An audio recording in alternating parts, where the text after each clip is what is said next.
Hey, everybody. Good evening. I'm meteorologist Hutch Johnson. We're going to look at this forecast for the next couple of days. We don't have too many big bumps in the forecast, but what about that next month as we turn the calendar to September? That's what's coming up in this version of Hutch's Weather.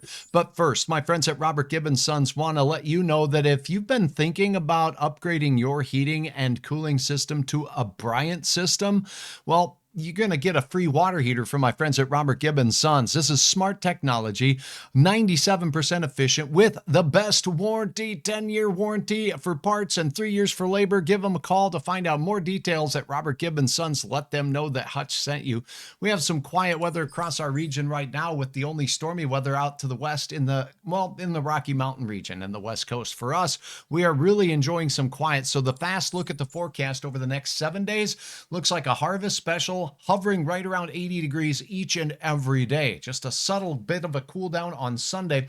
Some showers in South Dakota for Friday, Saturday, and Sunday, but it doesn't look like North Dakota will see much of an impact, just to let you know. But our next impact looks to be on Tuesday as a cold front moves through fairly vigorously, more widespread showers and thunderstorms. So for you producers, that's a look at your Eventide 7-day forecast. Eventide, a great place to work and to play, as well as to live. What a community. Call them today, tell them that Hutch sent you, and line up a tour, whether you're looking for assisted living, independent living, or memory care. Now, let's take a look at this extended forecast, shall we, as we look well beyond the near-term forecast. And what we're going to use is a climate model. This one goes out very far, but it's not quite as finely dialed into the details because that's simply not possible to get too specific with details a month out, right? So let's go ahead and put this puppy into motion and go over what the trend is that it's going to show. So while I'm not going to put too much weight on any particular system moving through the area out a week or more, what I am going to do is look for big time changes in trends. Now, these red lines on here, those are warm temperatures. You see them bolstering their way all the way up into the Pacific Northwest and into British Columbia. No blue lines on here, but there is a cool pool of air over the Great Lakes and the northeastern New England states as we get things started. Now, moving through time, here's what you're going to notice. We're going to see a quiet weekend here across North Dakota, maybe a passing system or two across South Dakota, going from Friday into Saturday and again Saturday into Sunday.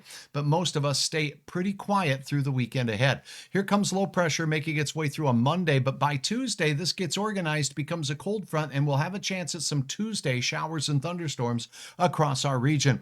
Now, that's just the early part of the month of September. What about the rest of it? Let me scratch my head, and we'll take a look at what this forecast model is showing. Now, here is a look at another northerly blast as we'll get a little bit of a cool down into the latter portion of next week with a chance of some scattered showers. So a couple of systems possible into that first full week of the month of September. After that, high pressure settles in. These red lines start building again out to the west, and that's the heat is on once again. So we'll start warming up from west to east as our area will enjoy quiet weather as we go through the first week of the month. In the middle of the month, another cool front makes its way in on the 9th or 10th, the way this shows, but nothing too cold out here. We start looking for signs of blue on the future radar to see if any of these systems are going to be cold enough to bring snow. Here, the heat builds back in as we go through the 11th, the 12th, the 13th. So a mid-month warm-up is in store for the central plains of the United States, bringing some summer-like heat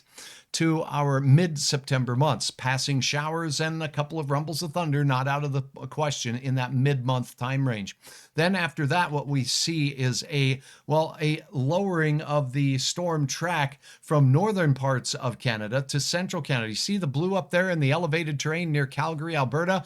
Well, this low pressure system tugging down some cooler air from Canada as we go through the third week of the month of September. For us, we'll start to notice a cool down as we go through that third week behind these north winds here, but no snow in our forecast the way this is looking right now for that time period. As we go in toward the last week of the month, we do see that the Great Lakes could mingle with a chance for some flakes in and around Hudson Bay, but look at what's building out to the west, and that is a ridge of high pressure, a ridge of warm air, and that means warmer weather to close out the month as well.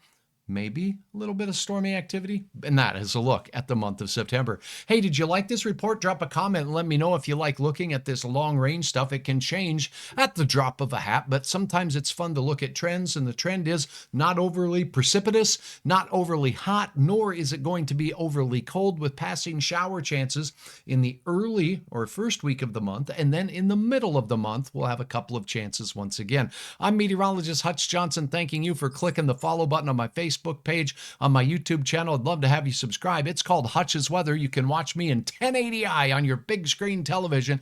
Thanks for being a supporter of Hutch's Weather. I look forward to visiting with you once again right here.